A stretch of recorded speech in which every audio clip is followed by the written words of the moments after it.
teman-teman Avoy News, perkenalkan saya Agnes dari tim Avoy News dan di sini sudah ada Kak Sheila sebagai aktivis edukasi seksual. Nah, di sini kami membuat eksperimen sosial yang bertujuan untuk mencari tahu bagaimana pendapat remaja di sekitar kita mengenai pelecehan seksual yang mereka alami maupun yang mereka lihat di sekelilingnya. Nah, di sini sudah ada Kak Sheila selaku aktivis edukasi seksual yang akan chit-chat nih bersama narasumber kami melalui Zoom meeting, yaitu ada Cornelius, Adinda, Elvira yang merupakan mahasiswa dari salah satu universitas swasta. Mereka juga akan memberikan pendapat dan juga pengalaman mengenai pelecehan seksual. Yuk, simak hasil perbincangan kami. Halo Mas Indra, selamat siang. Halo Kak Sheila, selamat siang juga. Aku mau nanya nih, Mas Indra tahu nggak sih kalau misalnya di Indonesia itu sudah marak pelecehan seksual?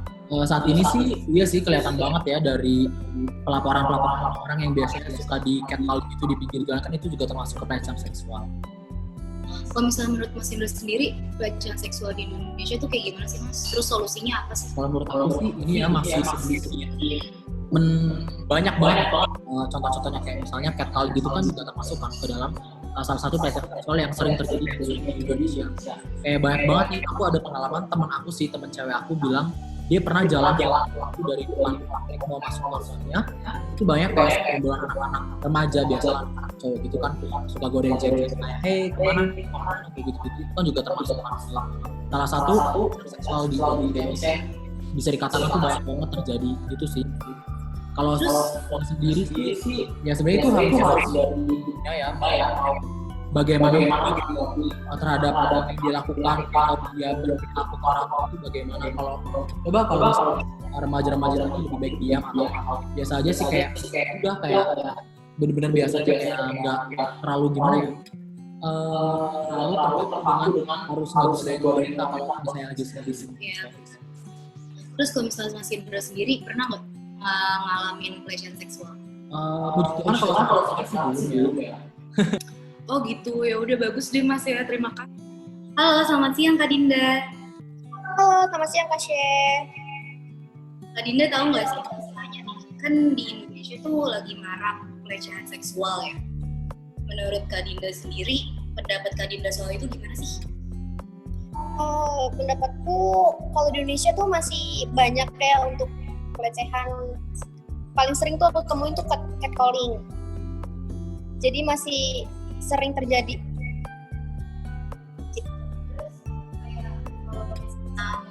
Apa namanya, pelecehan yang dari internet kayak misalnya dari sosial media gitu, Kak Dinda pernah ngalamin?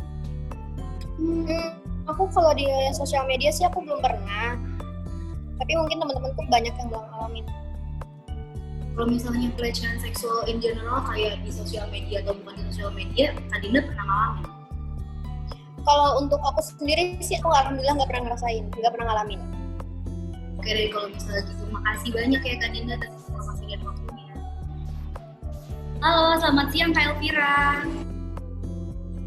Halo, selamat siang. Tanya nih sama Kak Elvira tahu nggak sih kalau misalnya pelecehan di Indonesia tuh lagi marak? Tahu. Nah, pendapat Kak Elvira sendiri tentang pelecehan di Indonesia gimana Kak? Menurut aku tentang pelecehan seksual di Indonesia itu kayak masih banyak terjadi ya, apalagi yang seharusnya nggak dilakuin itu malah dilakuin sama orang-orang yang masih punya pikiran kotor. Kayak contohnya aku sering banget nemuin di Instagram gitu ya, ada yang komen foto cewek padahal cuma pakai tank top biasa, terus di komen kayak seksi banget, terus buka dikit doang gitu-gitu sih.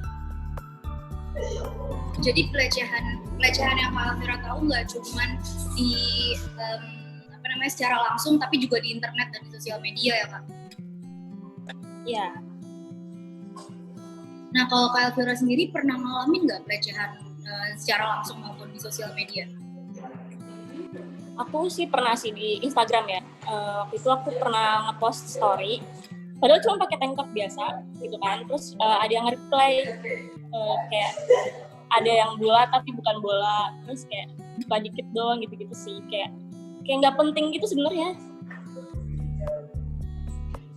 Oke deh kalau gitu, makasih Kak Elvira informasi dan waktunya ya. Iya, tadi hasil perbincangan saya dengan para mahasiswa yang saya hubungi untuk jadi narasumber pada minggu ini, ironis banget ya. Jadi kasus tindak asusila kekerasan seksual ini termasuk di dalamnya adalah pelecehan seksual. Ini adalah kasus yang semakin gencar disuarakan terutama di Indonesia. Di Indonesia sendiri, berbagai alat media, sosial media, dan lembaga pengaduan ramai oleh pelaku tindakan ini. Ini cukup memprihatinkan.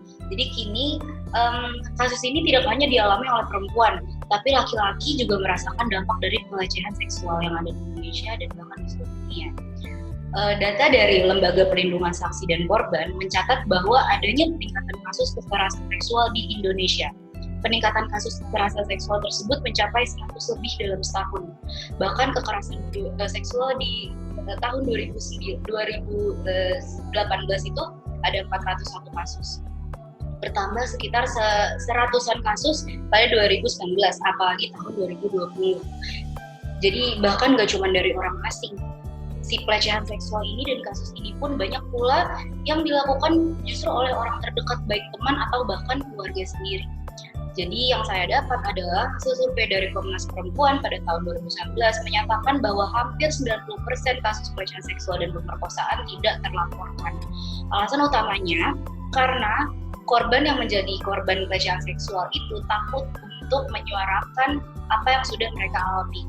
Para korban harusnya mau dan bisa menyuarakan karena hal tersebut merupakan masalah serius yang harus dihilangkan. Dengan mereka menyuarakan apa yang telah mereka alami, maka mereka dapat membantu masyarakat lain untuk meningkatkan awareness atau kewaspadaan terhadap kasus terkait. Kesadaran publik di Indonesia akan kasus ini akan lebih meningkat dengan mereka bersuara si korban tersebut. Dan jangan lupa bagi orang terdekatnya disarankan untuk memberi dukungan positif secara moral dan secara fisik agar perasaan depresi yang dirasakan oleh korban dapat sedikit berkurang.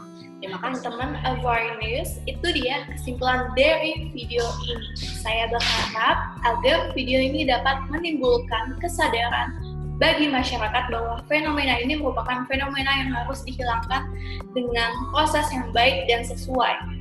Terima kasih banyak atas waktunya sudah menonton ini. Diharapkan dapat bermanfaat dan dapat diambil sisi baiknya. Saya Agnes dari Avory News, pamit. Terima kasih.